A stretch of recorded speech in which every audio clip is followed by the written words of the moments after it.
So I got my Mr. Beer here. Okay, we're done with the boil. I'm gonna let this guy boil for 15 minutes. But the reason why I brought you down here is my stuff from last. I'm gonna try a pound of oats here. I'm gonna toast those guys in the oven. Just got done cleaning up in the basement. Down here you can see we got my oatmeal stout.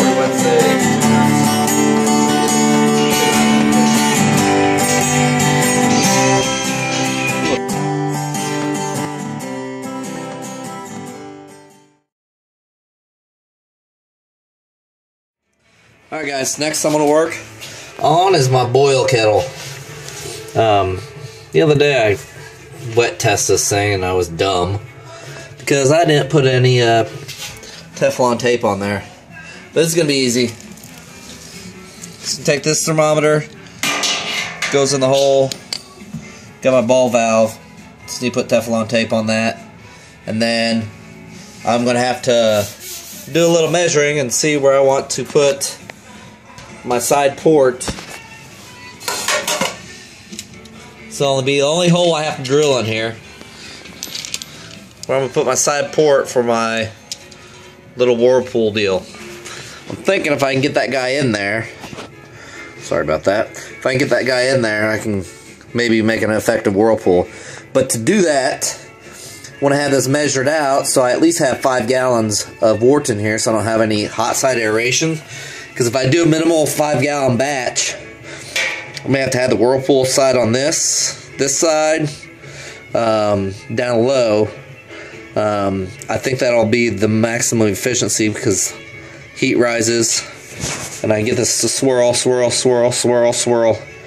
Hopefully I'll end up with a thing of tube there, and I'll have my little pickup tube going on there too. We'll see how that goes. Just time will tell. See, this guy's a little different. It's got a bigger head on it. We go silicone gasket,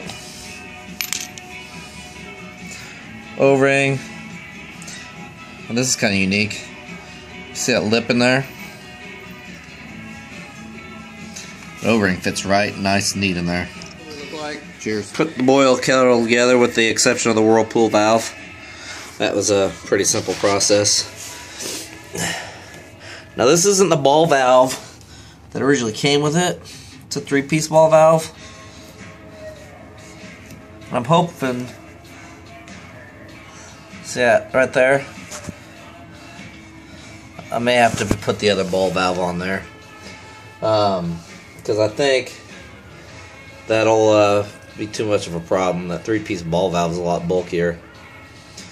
Unless I move it off the side, and what if I could shift it? If I shift it over, that might work out better.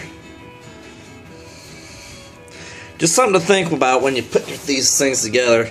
Of course, this came pre-drilled, so I didn't have a choice where that hole's going to be unless I get a stopper and put a stopper in that hole. Idealistically, I'd like to have the thermometer more towards the middle of the pot. But if I push the water in from up higher going down, idealistically the hotter stuff will probably be on the bottom. That'll give me a little bit better reading, I guess.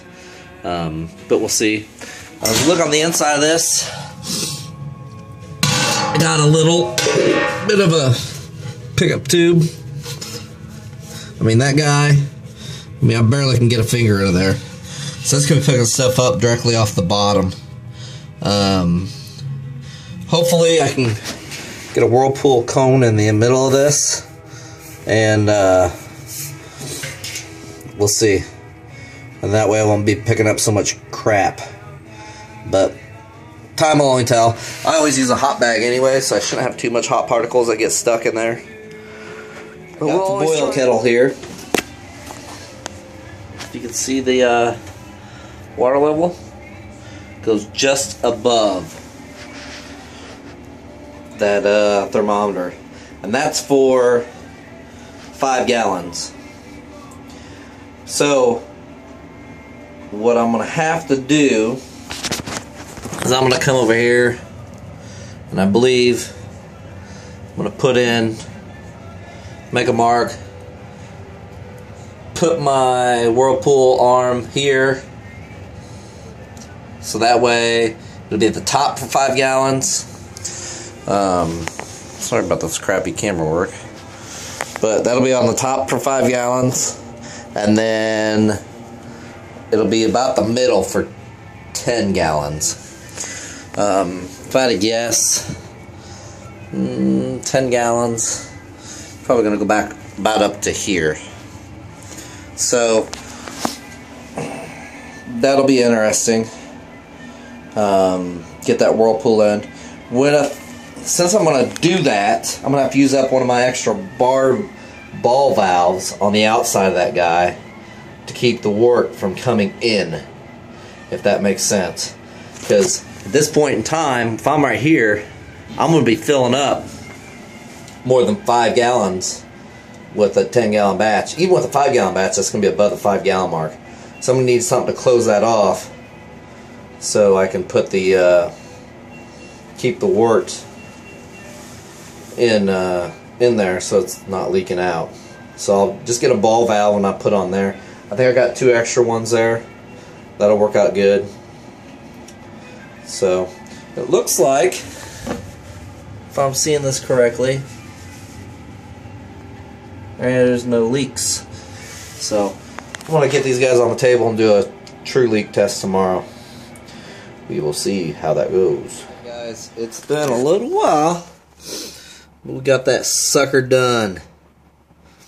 She's in there. I don't know if you can see that. I'm hoping that'll give me enough. Got a mess in there to clean up. But I'm hoping that'll give me enough whirlpool to get that going around. So, just got a dry tester or wet tester, and we'll see. Cheers.